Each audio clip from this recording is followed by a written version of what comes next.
The billionaires, the money, the actual organization, the men behind the chaos in Minneapolis. With Fox News Digital, Asra Nomani.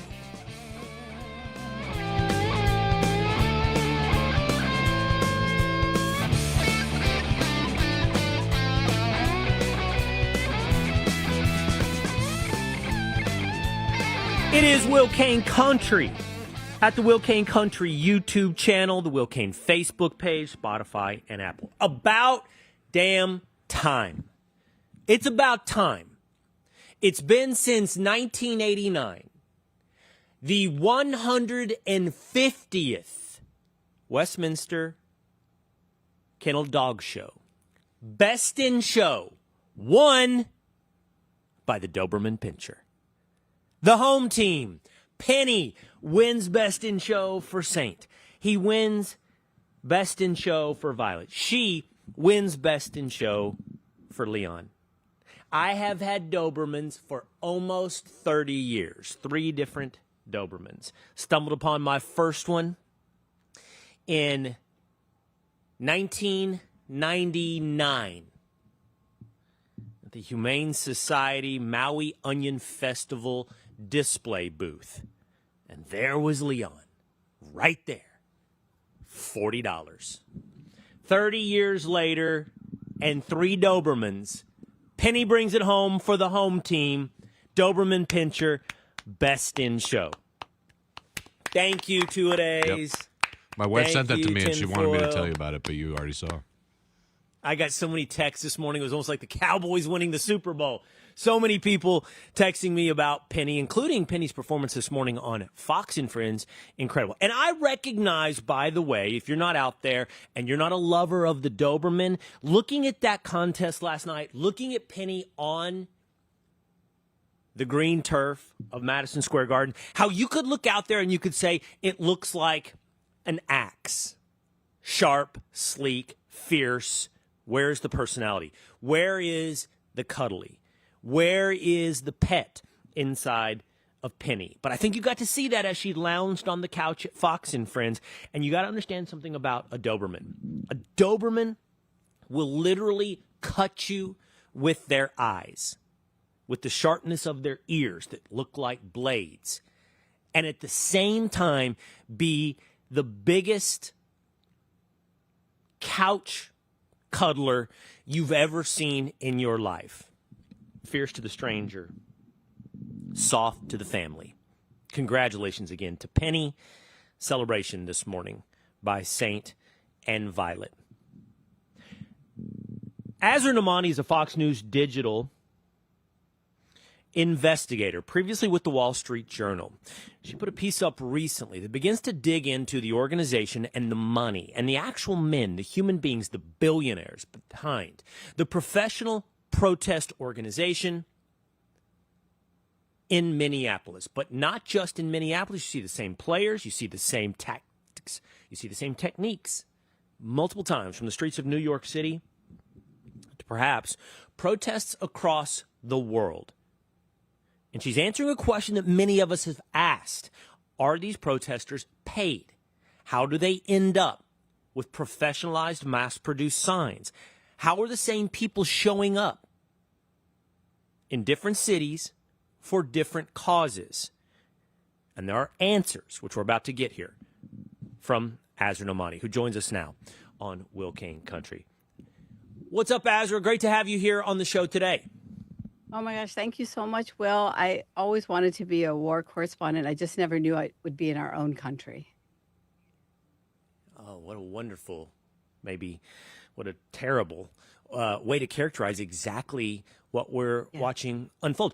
That's a fascinating way to characterize it as well, Asra, because I know you've written about this. You've seen this play. You've seen this playbook in basically war zones in other parts of the world. So what is unfolding in Minneapolis? Yeah, exactly, Will. You know, just to let people know who I am, I was born in India. I grew up in the foothills of West Virginia, in Morgantown, West Virginia. became a reporter for the Wall Street Journal. And then after the 9/11 attacks, like a lot of journalists, I went to Pakistan, defying State Department warnings. And there, tragically, 24 years ago this week, my colleague and friend Danny Pearl was kidnapped and murdered by the insurgency in Pakistan.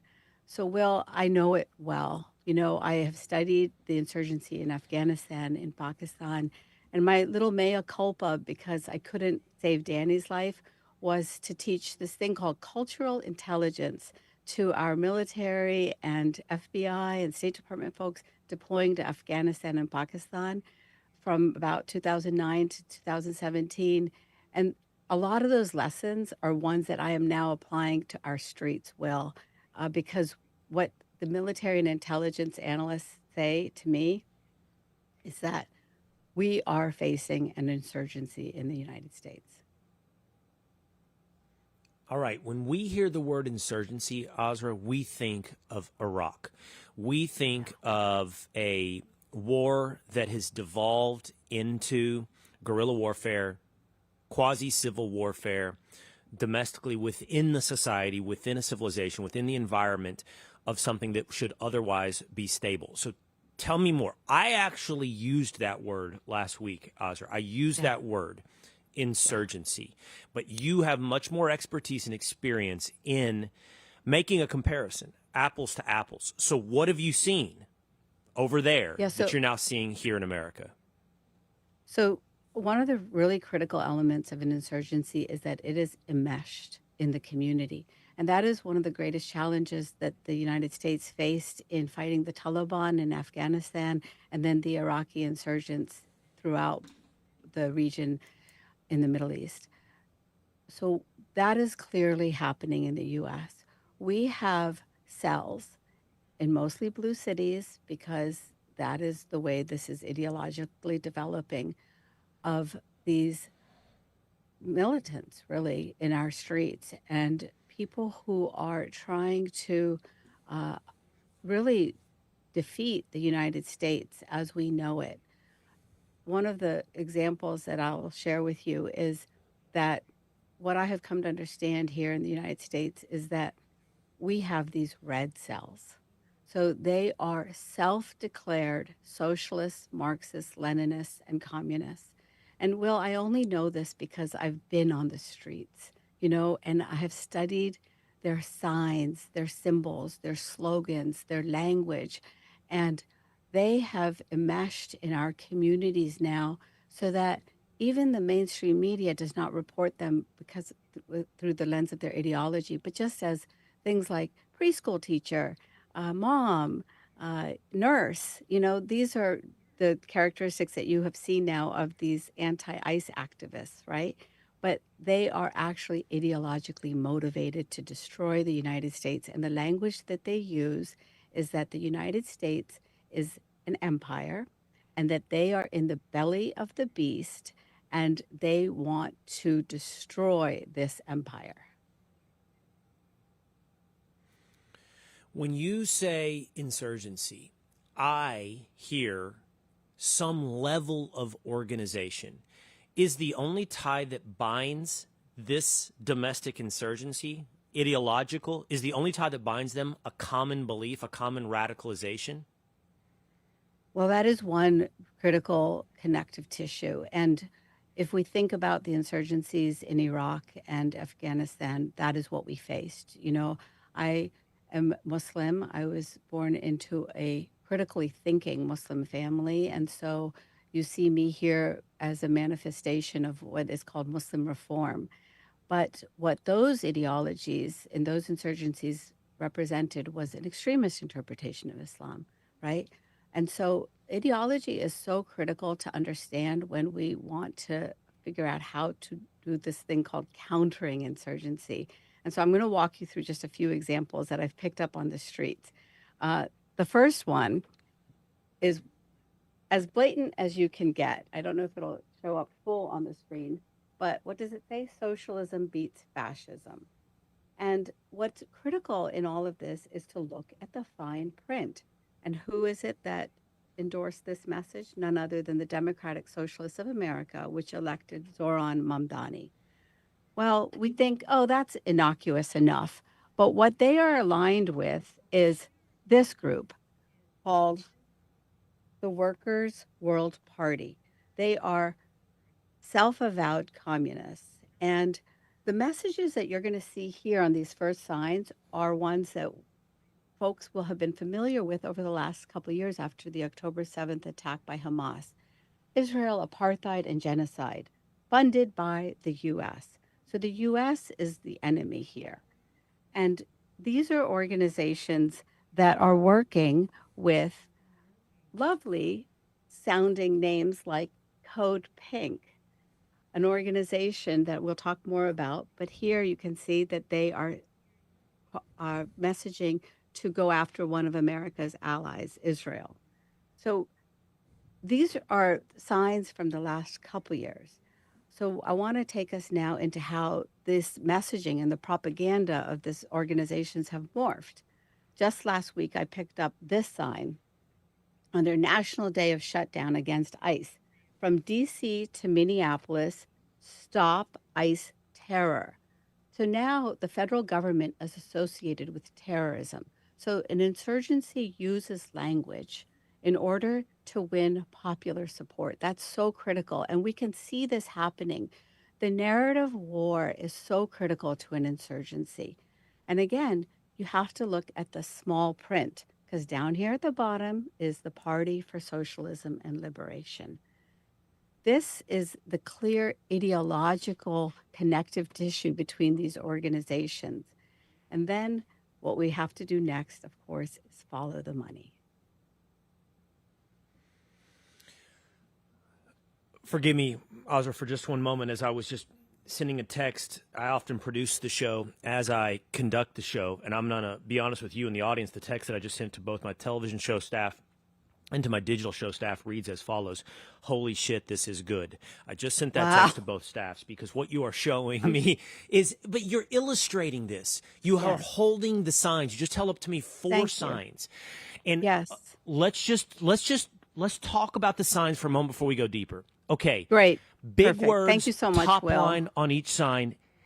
Well, we're just being real, having a conversation here. Okay, big words, top sign. That's the ideology. That's the salesmanship part. That is the catchphrase.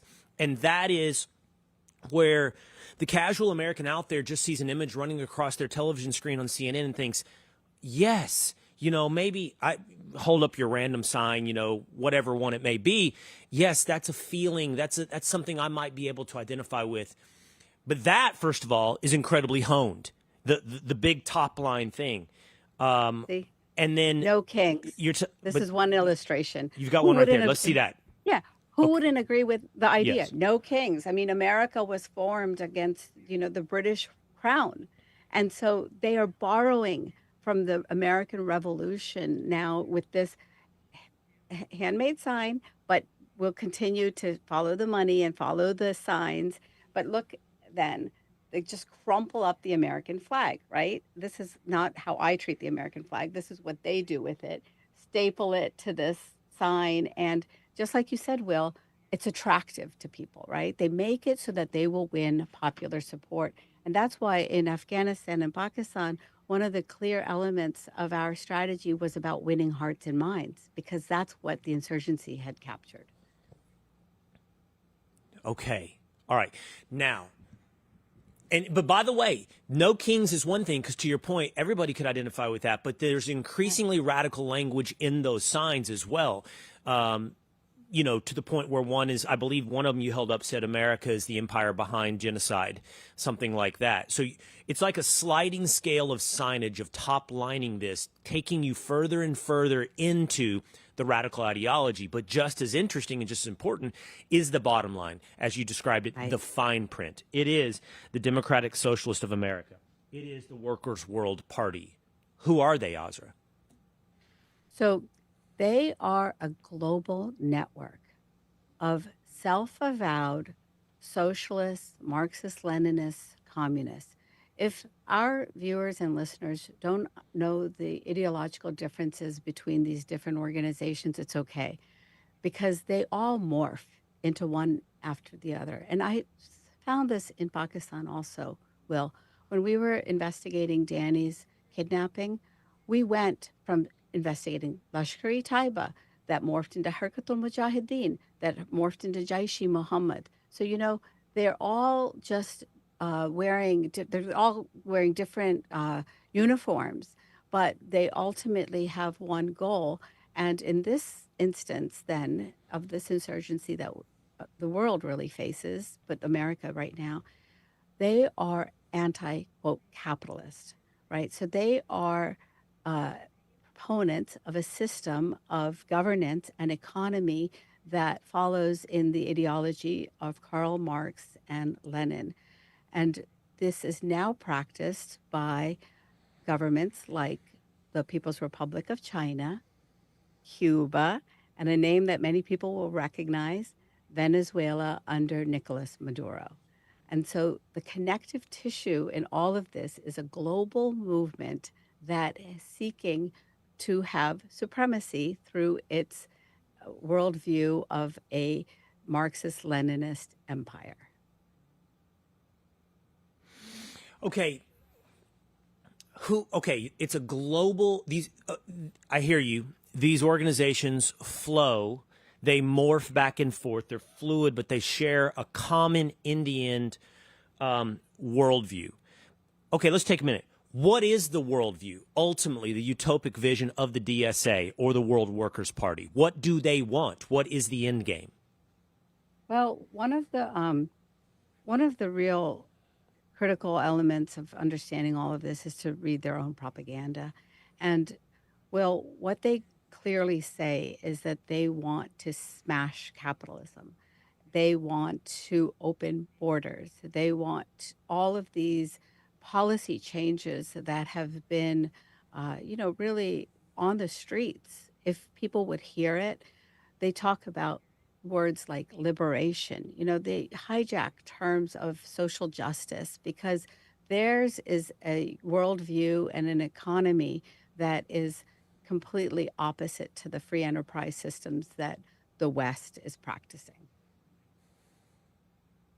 So what does that mean? That also means, I'm so sorry, go ahead. Well, okay, when we think Marxism, we think Soviet Union. For most of us, I'm Gen X. Yes. So is the vision like some reincarnation or a second bite at the apple of what was failed or with the Soviet Union? Or is it, like is always the case when it comes to communism, some utopic vision that's never been fully yet realized, but they will be the handmaidens to this realization. They will deliver this communist utopia. Well, what they talk about in their own language, Will, is that we are in a new Cold War. That's the language that they use. And I completely hear you. We thought the Cold War was over. I lived through the fall of the Berlin Wall. I saw, the Soviets escape Afghanistan. And what I witnessed as a young reporter was also the communist Sandinistas, in Nicaragua, the regimes that were trying to be installed by that Soviet and communist mentality.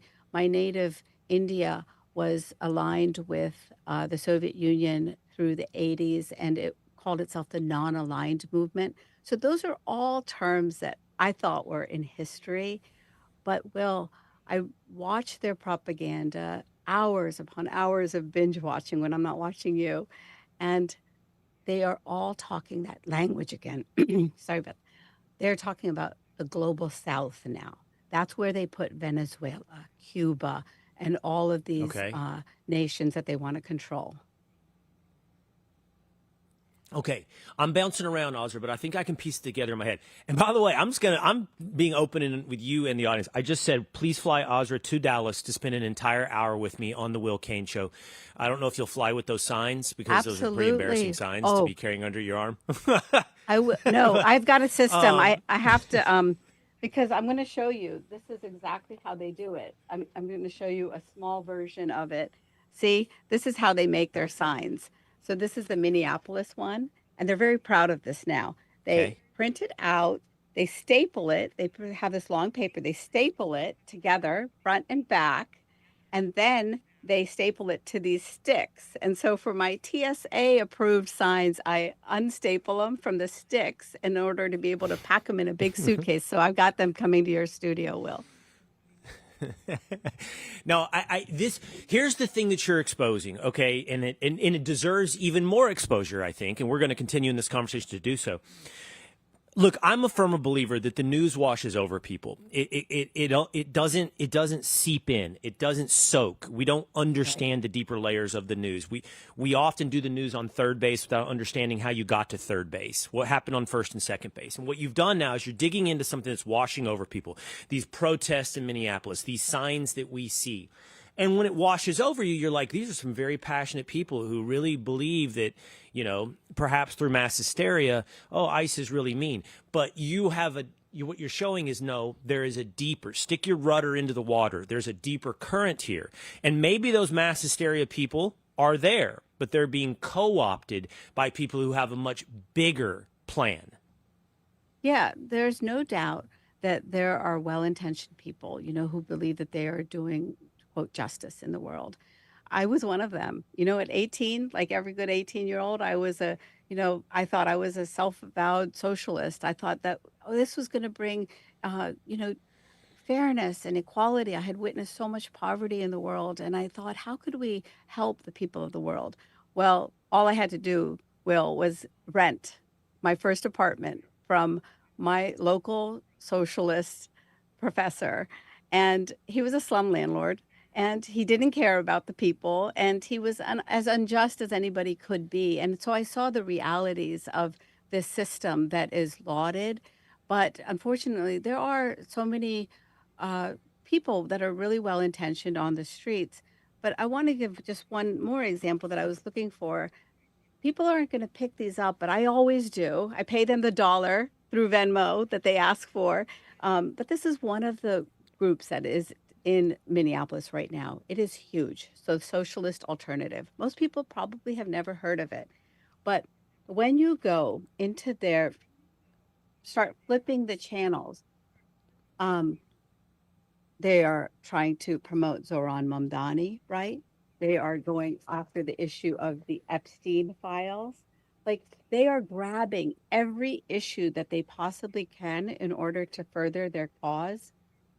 And then what's really critical is that at the end of the day, in the fine print, they always talk about the revolution. That is the bottom line in all of these different campaigns. And what I want to just share with you is that this is the Party for Socialism and Liberation again. They literally use the old school strategy of pamphleteering. Like, these are just pamphlets that I picked up, and this is how they spread their gospel. Yeah, but Asra, I have to imagine that's their most crude mechanism. If they're doing that, what are they doing online? What are they doing without the fine print? Maybe they like the fine print. I don't know if they want the fine print. But how many Instagram accounts? How many TikTok accounts? How many viral videos are coming from the same people? Many. And so let's now follow the money. And what is important is to understand one of the financiers of this network. I printed out an article that was shockingly published in the New York Times. It talks about a global web of Chinese propaganda that leads to a U.S. tech mogul. It's shocking that the New York Times published this article. As much as I've respected their work over time, they too have had an ideological blind spot to this radicalism of the far left. But in this article, what they document is a man by the name of Neville Roy Singham, who is an American-born Marxist-Leninist. He made his riches through a tech company called ThoughtWorks, and then he moved to Shanghai. And from Shanghai, this article chronicles, and my own reporting reveals, he has built this vast network. So all of these signs, all of this machine of propaganda is funded by an ideological magnet who is really doing the proxy work of a foreign government that wants to compete with the United States and really defeat the United States in the great economic war and new Cold War that they envision. How is this connected to the what we're seeing on the streets? Neville Roy Singham's network includes the Party for Socialism and Liberation. Another one of their signs right here, the people will defeat Trump's extreme right agenda. Down in the fine print, Party for Socialism and Liberation. He funds a place called the Answer Coalition, the Answer Coalition, which is the foot soldiers that are on our streets. He has funded the People's Forum, which is an incubator in Manhattan for many of these far left groups. And what have they created? They have created the ICE Out of New York network. They have created the anti-Israel network, the anti-ICE network. And this is how they get talking points and signs literally on America's streets. And then, one element that is so critical to understand is that Neville Roy Singham has helped fund a media company called Breakthrough News. One of the first videos that America saw from the streets of Minneapolis of Alex Preddy's killing was published on Breakthrough News. They are on the streets to do propaganda for this network. And many people don't even know that what they are seeing is part of this incredibly well-funded, well-coordinated machine. Okay, let's talk more about Neville Roy Singham. So he is American-born, but he lives in Shanghai, and he's a billionaire. He's a tech tycoon. How did he make his money? What's his story? So Neville Roy Singham is all in the family on Marxism and Leninism. His dad was named Archibald Singham. He had Sri Lankan roots, this teardrop-shaped island just south of India, and he grew up in the revolution. Neville Roy Singham joined a communist revolutionary organization as a teenager and then worked in the auto plants at the age of 18. And he ended up channeling his talents, shall we say, into building this technology company called ThoughtWorks, based in Chicago. And in 2017, he sold it for up to $700 and so million. And that's when he started constructing this network of organizations. Importantly, that was the year that he married the co-founder of Code Pink. The co-founder of Code Pink? Oh, really? Yes. This is a soap opera too, Will. So he is he's in his 70s. And a lot of these people, a lot of these people, Will, are from that generation. You know, they are from the old Cold War. The man who runs the Answer Coalition, running the foot soldiers, his name is Brian Becker. It's his son that is running Breakthrough News. And so, you know, it's really a family affair. Okay, let me ask you about this. This isn't, I don't think, directly in your reporting, but, you know, one of the names that we often hear about when it comes to these organized protests or the movements behind some of these far-left ideologies is George Soros. So do you have that as well in your reporting? Like, because I'm going to go somewhere with Singham. Okay, so Soros, I assume, is also playing a role in a lot of these far-left organizations. Yeah, what's really important to understand is that there is an intersectionalism, as they like to say. So I've called the socialist groups red. They are, you know, connected to the red color of the communists. Then a lot of the Islamist groups that have aligned with them that are pushing anti-Israel messages, I call green because the color in Islam is green. But what's so important is that there is a red, green, blue alliance. And so the blue is organizations that are aligned with the Democratic Party. And who are they? They're groups like MoveOn.org, Indivisible, now a new organization called 50501. And these organizations are now in an alliance with these socialist communist groups. And that should really raise red flags for so many people because I grew up with the old Democratic Party and we were all on Team America. But what has happened is that these far left groups, the socialist communists, as you can see from the evidence, are here to destroy America as we know it. And so the groups like Indivisible, MoveOn.org, and others that get money from the Open Society foundations that George Soros has funded are, unfortunately now working together on this common agenda that is really an existential threat to the United States. And beyond sort of the grassroots manipulation of minds and ultimately the putting people into motion as well on the streets of America, playing a role in politics. I mean, you held up a sign a moment ago from the DSA, the Democrat Socialists of America. Yes. That's a big part of Zohran Mamdani's campaign. So how much of this is also playing an overt role in American politics? Oh, that's such a good question you asked, Will, because that's the bottom line also in the United States. Because, people can have their ideological direction, but what impact is it going to have on the future of our country? And that is a lot. Because what has happened is through the Democratic Socialists of America, a lot of these interest groups have now hijacked the Democratic Party. I saw it many years ago when the emergence of this group called Justice Democrats. And if people have forgotten who Justice Democrats are, that's the group that is aligned with the Democratic Socialists of America. And it brought AOC, Rashida Tlaib, and Ilhan Omar to power. And so these organizations have the White House, the U.S. Congress, our local school boards, and our rent control boards all in their crosshairs as places where they want to win elections.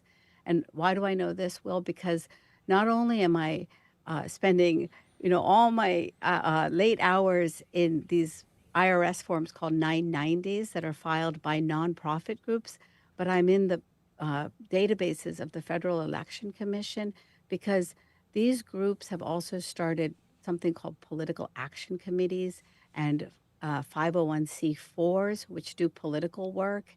And so they have our election, system also part of their game plan to win. Okay, let's go back to Minnesota for a moment.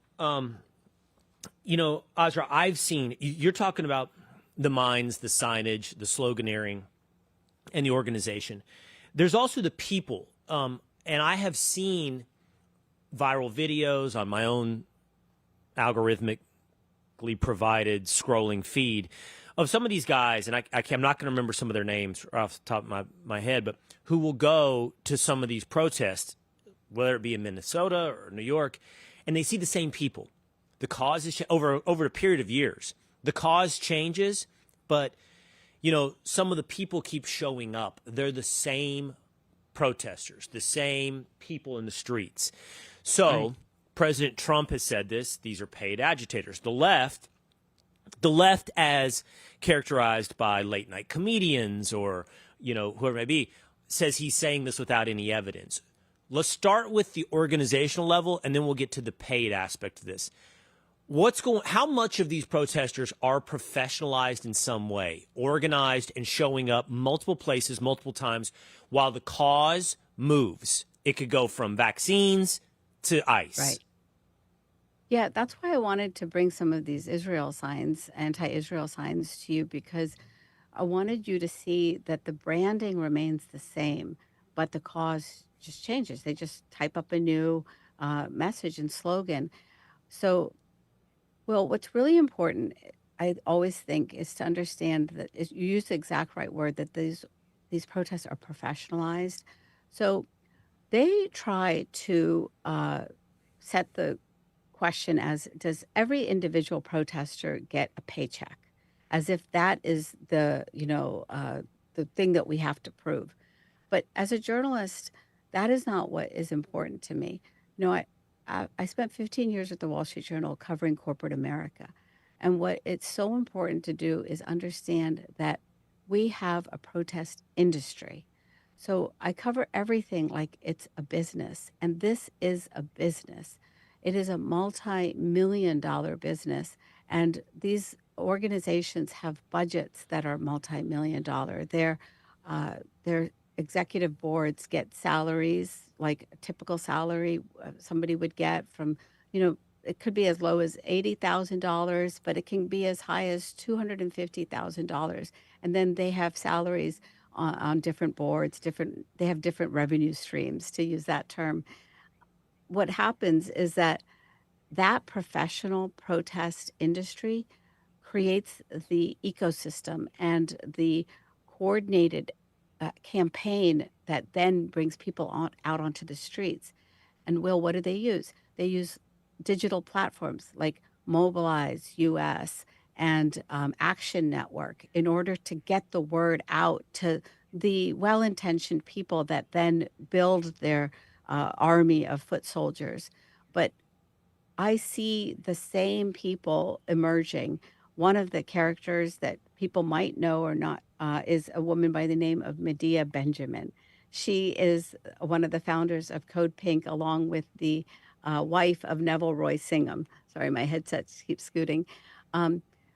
Medea Benjamin will show up and protest after protest. And then I now know the faces of all those hecklers that she sends into the streets to, disturb the dinners of our Trump administration cabinet secretaries, people with names like Olivia, a former basketball star from college, and others. They're familiar faces that we have seen from Columbia University to Minneapolis and Washington, D.C., and then Seattle. They have a professional core that acts like the field marshals for these efforts. And so do they see in your mind,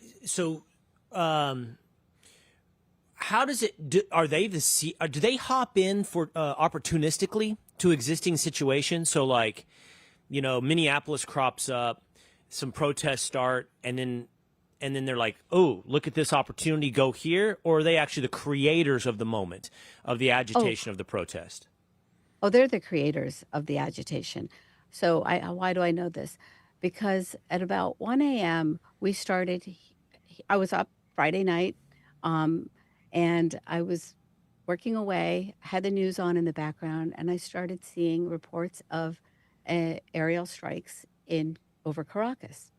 So I went immediately to the algorithm, that just like you talk about, and I immediately saw a report from Breakthrough News, and it had the first video that anybody documented of explosions over Caracas. And then, within an hour, the leaders of the People's Forum and the Answer Coalition and the Party for Socialism and Liberation had called this strike illegal. They immediately started creating a narrative of America kidnapping Maduro as details emerged. And by 1 p.m., the protests were on the streets in Washington, D.C. And what did they read now? They read from New York City to Caracas. So they just keep doing this pivot. And just to predict what will happen in the coming days, if America has a strike and the Islamic Republic of Iran is removed, we will see them pivot to pro-regime protests on Iran.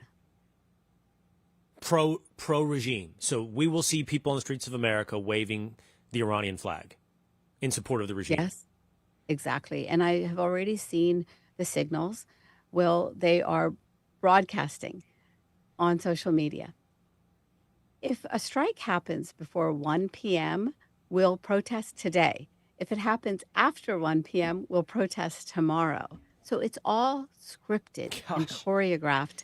Yeah, and Will, what's really important to also know is another way that I've figured this out is I've been a reporter in Washington, D.C. for many years, and I know that in order to march, for example, at the Lincoln Memorial, you have to get a permit. So I've gone to the National Park Service and found their permits. And in those permits, you see the organizations and you see they literally have like a wedding planner, a run of show, Will.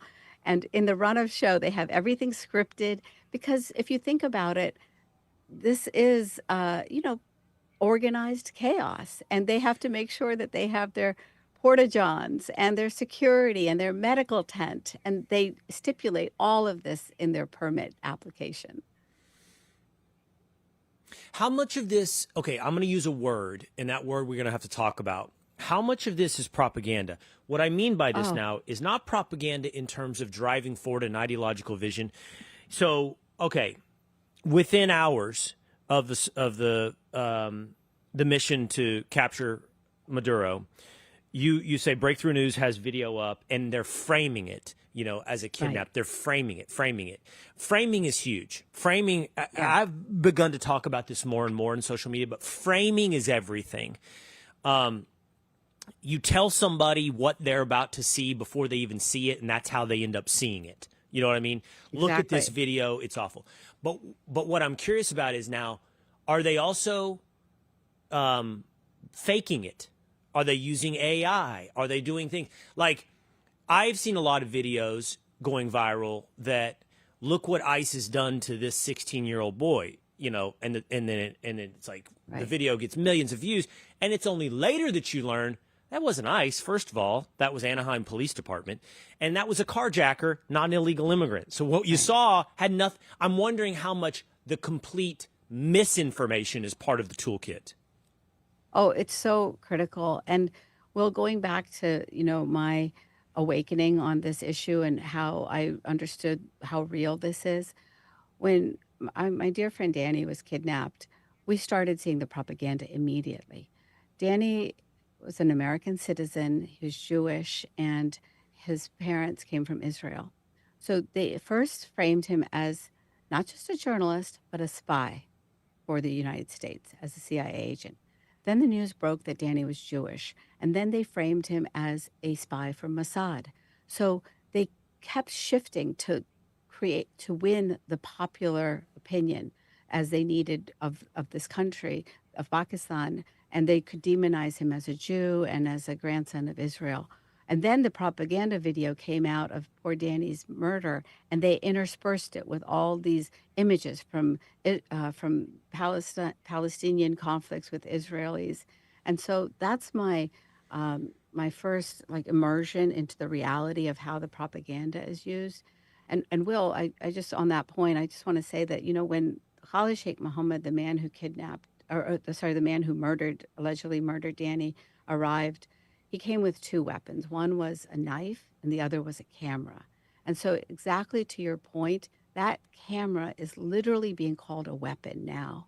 So that's what these anti-ICE rapid response teams are using to frame the ICE activities as quote Nazi, as genocide against Americans.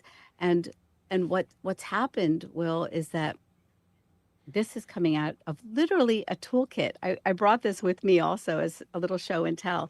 I bought this toolkit called Beautiful Trouble. Sounds so great, right? It's using the John Lewis quote about creating beautiful trouble. What is it? It calls itself a toolbox for revolution. And in this toolbox, well, pick your strategy. The first strategy that I pulled out to illustrate your point is balance, art, and message. They constantly are talking about propaganda. Bring the issue home. Mass street action as propaganda. Tactic after tactic after tactic that is being used in our streets today. Story of self, us and now. Just things that are just convoluted ideas of winning the narrative warfare. And how did this happen? As people can clearly see, the morning that Alex Preddy went to the street where there was ICE federal and federal activity, I was on Signal. I was in the Signal chat of these rapid response teams. And my phone was pinging from morning because their rapid response patrol had spotted 2 federal agents in front of this donut shop. And they sent out a red alert for people to go to the donut shop. So when Alex Preddy showed up, it was part of this swarm that was directed by this network in order to disrupt, harass, and basically, disrupt the activities of the federal agents. The narrative that we Right. got, of course, was that he was just a nurse who just was walking by and then got into this scuffle trying to save a woman. So that's the narrative war that America is in right now with this network. So when we see videos, I think we saw videos, today is Wednesday, as recently as Friday. Yeah, it was Friday, Saturday, when a lot of stuff went not just in Minneapolis, but Los Angeles and everywhere. I would imagine that to some extent is the manifestation of the goal. You have now mobilized thousands of people far beyond your network through No. the tool and emotional manipulation of this entire playbook. But the question is for you, how big is the professional network? And I'm going to ask you that twofold. Like, how many people do you think are actually part? And maybe Preddy was or wasn't. I don't know. But, we may know people in our personal life. I don't know anybody that showed up to a protest, but let's assume that somebody watching or listening does. And we'll assume for the moment they're not part of this professional network. They just are impassioned by it, right? So they're the win. Ultimately, they're the win. I got them to march and be a part of this. But how big is the network, both financially and in number of human beings, that is there regardless of the passion level, that is there professionally? Well, when I was investigating the No Kings rally and then this other, protest movement that is in near history now for people, but the Tesla takedown efforts, I added up the revenues of all of the organizations that were part of this network.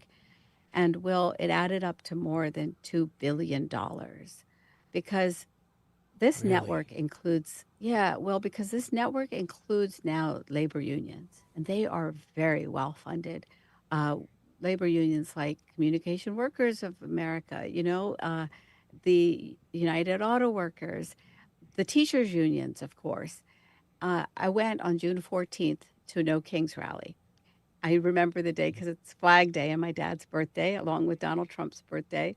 And I stood at that park where Sylvester Stallone ran the steps and did the hands up in the air, as Rocky. And now that space had been staged for the No Kings rally. And standing in front of me was Randy Weingarten, the president of one of the teachers' unions in America, paid a lot of money, multi-million-dollar organization. And then, I could hear this little kerfuffle in the background, and I followed it, of course, being a journalist. And who was it there? It was the Palestinian coalition, and they were refusing to sing along with the Pledge of Allegiance and the national anthem, say the Pledge of Allegiance and the national anthem. They were heckling, they were yelling against America. And they started coming after me and recognizing me from somewhere or the other, yelling, Zionist, Zionist, harassing me. And I filmed them, as so many independent journalists have been filming these protesters in the streets, because they represented this vast network now. They were the far left, the farthest far left of the left network. And what had happened is exactly like what you said, is that well-intentioned people showed up there and they were part of this new coalition, this new, really, you could call it army of people who were united in their hate for Donald Trump, but being manipulated also for a means that is beyond Donald Trump and the administration, but a conquest really for the United States of America. Well, it is absolutely fascinating. Asra Nomani at Fox News Digital has done some of the investigation here. I would love to have you come down here. I would love to do an hour special on this where we can really deep dive and lay this out for people. So don't go on Jesse Waters and lay it out in 4 minutes. We're going to do it for an hour. We're going to figure it out. Okay? I really appreciate it. When I came to this country, my first best friend was Nancy Drew. And I, really believe like this is my duty as like a Nancy Drew for America. I'm wearing today, especially for you, Will, the newspaper jacket that I wear into the streets when I go, when I go into these protests, because, I don't want to have that big press thing on my forehead, right? But I want people to know I'm there as a journalist, and this is what we have to do, Will, just like what you've done. And thank you so much for just allowing me to spell it out, because people have to be educated first about and aware about this machine in order to not become captured by it. I agree. And you're doing a great job of laying that out for people. Thank you so much, Asra Nomani. Appreciate it. Thank you, Will. All right, there she goes. She's written a lot of this up at Fox News Digital, so you can check that out. By the way, a lot of you have already commented in. Let's check in with the Willisha really quickly. Sinbad333 says, there are so many groups with different methods. Know your enemy. Please watch Carolyn Borsenko, who has taught us all about the different groups and how they work. This is bigger and more dangerous. Suzanne Nico says, Asra brings the receipts. And then Vic G says, another fascinating interview, while Christine says, the money they are getting, I would consider dirty money. Just because you get paid doesn't make what you're doing right. And then Tiggy Camp says, I look forward to high noon now, besides for lunch or local news. I assume that means hanging out with us, which I totally appreciate. That's right. Every noon. I mean, you don't want to miss stuff like this. This is, we're going to lay this out in deeper detail. I think this has to be laid out in deeper detail on the Will Cain Show. We get Asra. And then there's Saint and Violet, by the way. Yeah. Celebrating this morning. Guys. Yeah, buddy. Celebrating Penny this morning. Nobody knows that Violet is a Doberman. It hurts my feelings and hers. Everybody thinks she's a Weimaraner or a Vizsla. Mm-hmm. I like their ears better She like is that. a fawn Doberman. And then on that note, really quickly, over on Facebook, Pauline Ridgway says, I got a mini pincher now, and I love him. He's the best friendly dog I've ever had, and I had so many dogs my whole life. This dog is so sweet and fun. That's a wonderful story, Pauline. That's not a Doberman, though. A mini pincher. I did used to want to get a mini pincher when I had Leon, my first Doberman. And I wanted like the full Doberman and then the mini pincher to run around together because I just thought it would be funny. You guys remember that cartoon where, who was it, Spike, and when the little dog bounces around the big dog the whole time? Get him, Spike. You're the best, Spike. You ever seen that cartoon? I think so. Spike and Chester. I should get a mini pincher just to run around with my Dobermans. Fascinating stuff with Asra Nomani. Absolutely fascinating. Get that up, boys. Get that up. People are going to want and need to hear about that background right there. Go ahead, Tinfoil, really quickly. Real quick, I just want to shout out Suzanne Nico for suggesting her as a guest. So great job, Suzanne, in the Willisha comment section. Producing the show. Love it. See there? I mean, Willisha? I did do 95% of the work, but, Suzanne spotted her, and I just want to give people credit where it's due. This is what we deal with. Yeah. This is what we deal with, Suzanne. Yeah. He works 19 hours a day. He did most of the work. No, I love that. The Willisha not just contributing comments, but also helping produce the show. Great idea, Suzanne. Thank you so much. All right, that's going to do it for us today here on Will Cain Country. We'll be back again, same time, same place, Spotify, Apple. We'll see you again next time.